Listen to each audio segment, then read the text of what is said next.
눈앞 파도의 일렁임. 인간의 키를 한참 뛰어넘는 거대한 파도에 의해 요트가 삼켜지는 것이 내가 기억하는 마지막 장면이다.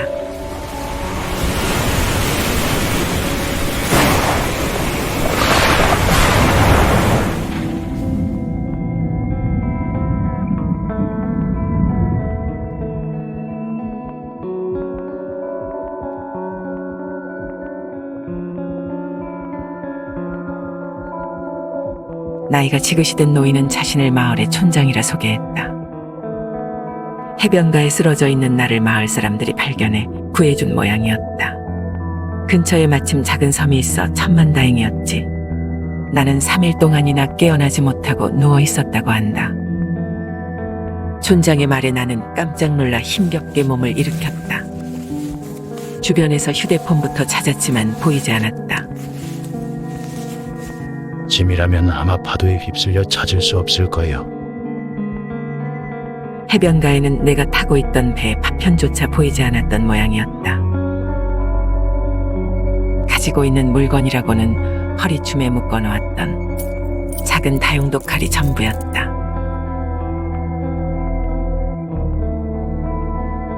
가족들도 걱정할 테고 회사에 연락도 해야 한다. 이미 휴가 기간은 훌쩍 지났을 터였다. 도와주셔서 감사합니다만 이만 돌아가 봐야겠습니다. 살인은 나중에 다시 와서 하자. 지금은 가지고 있는 것이 아무것도 없는 데다가 병원도 가봐야 할 것 같고 처리할 일들이 산더미처럼 느껴졌다. 하지만 전화 좀 빌릴 수 있겠냐는 나의 물음에 촌장은 곤란하다는 듯 입을 열었다. 며칠 전 태풍으로 송전탑이 무너져 복구가 당분간 불가능하다는 것이었다.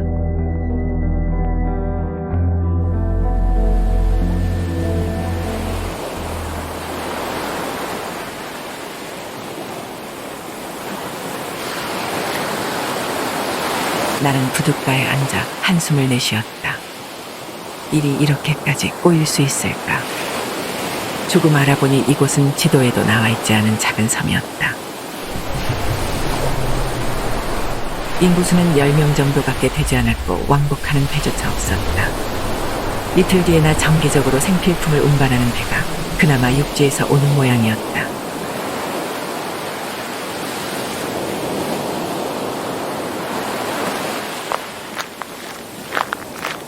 그때 그 배를 타고 육지로 가시지요. 마침 마을 축제도 있으니 천천히 둘러보시는 건 어떠신가요? 촌장의 말이 맴돌았다. 그래, 목숨을 부지했다는 것만으로 감사할 일이다. 이왕 이렇게 된 거 조금 더 휴가를 즐긴다고 생각하기로 마음먹었다.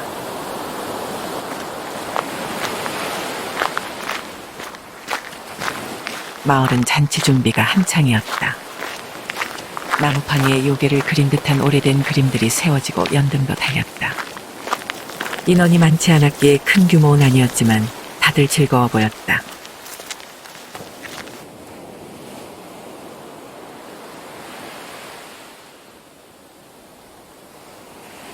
아기제. 또박또박 붓으로 적은 듯한 간판은 그 세월이 그대로 묻어나왔다. 아기라면 심해에 사는 물고기를 말하는 것일까? 그렇다기엔 이상하게도 아기의 그림은 어디에도 보이지 않았다. 나무판 위에 그려져 있는 것은 단지 뚱뚱하고 흉측한 모습의 요괴였다. 늦은 밤이 되었지만 마을은 밝게 빛났다. 아마 집집마다 걸려있는 연등 때문이겠지. 방 안에서 그 광경을 바라보던 나는 찌뿌둥한 몸을 일으켜 세웠다. 며칠 동안 잠만 자서 그런지 졸음이 오긴커녕 온몸이 쑤셨다. 그러고 보니 촌장님이 빌려주신 별채 옆쪽으로 산 위로 향하는 산책로가 나 있었다. 산책도 할 겸 나는 연등을 하나 집어들고는 어두운 길을 따라 산으로 올랐다.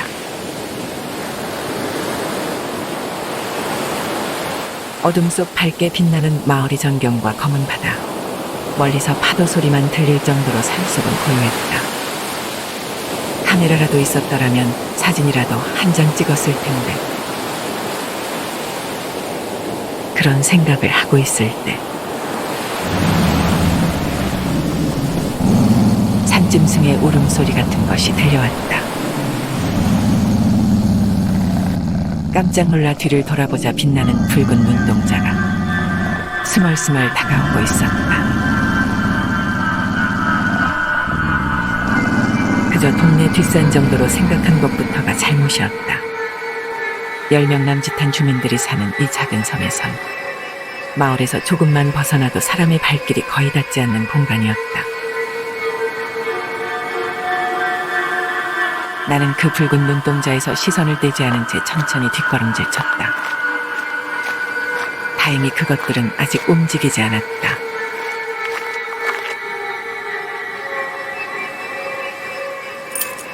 혹시 모를 상황이 대비해 허리춤에 달려있는 다용도칼을 슬며시 꺼내들고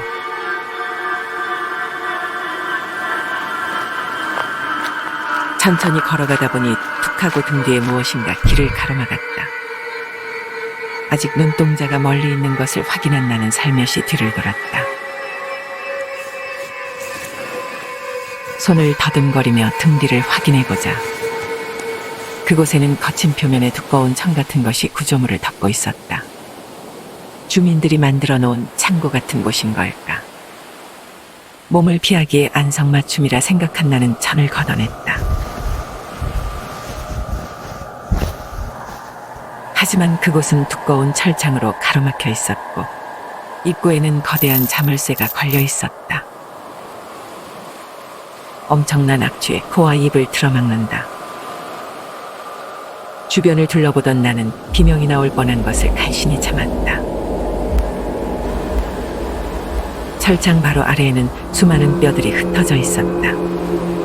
그것은 사람의 뼈처럼 보였다.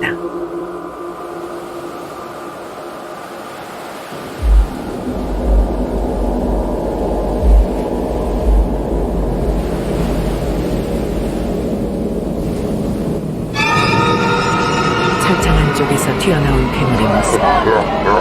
거대한 덩치의 무엇인가는 환하게 웃으며 나에게 손을 뻗었다.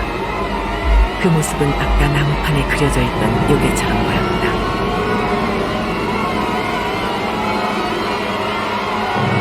나는 참지 못하고 비명을 질렀다.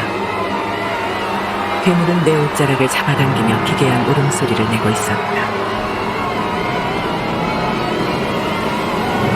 하고 등 뒤에서 나를 끌어당기는 손. 돌아보니 촌장님이셨다. 그는 황급히 천을 다시 닫았지만 울음소리는 한동안 계속되었다.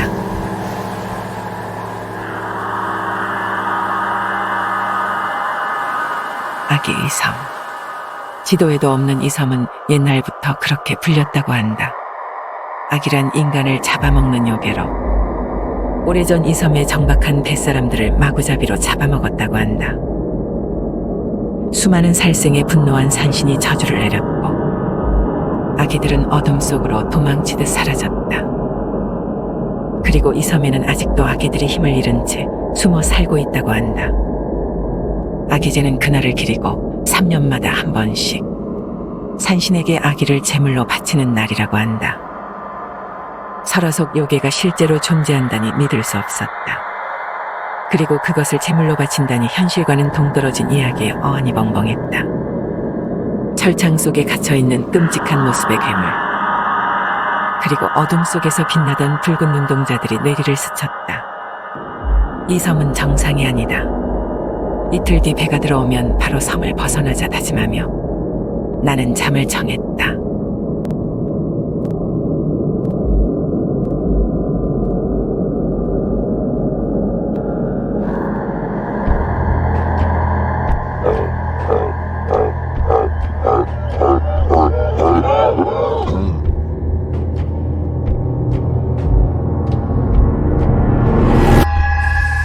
새벽 눈을 뜨자 문 앞에는 아기의 모습이 보였다.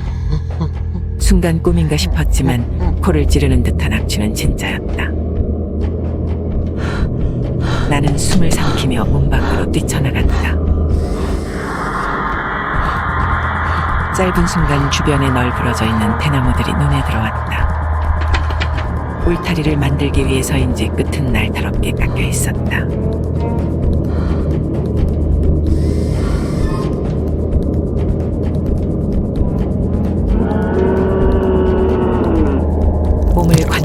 뾰족한 대나무, 검붉은 피가 사방에 흩뿌려지더니 아기는 더 이상 움직이지 않았다.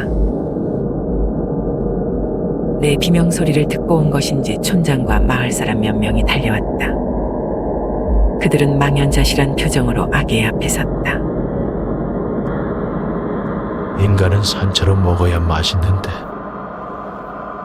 촌장의 입에서 나오는 이해가 가지 않는 말. 그들은 무표정으로 한 명씩 나를 노려본다. 우리가 3년을 참으며 이 날을 얼마나 기다렸는데 내 놈이 다 망쳐버렸구나. 그 말을 끝으로 나는 정신을 잃었다.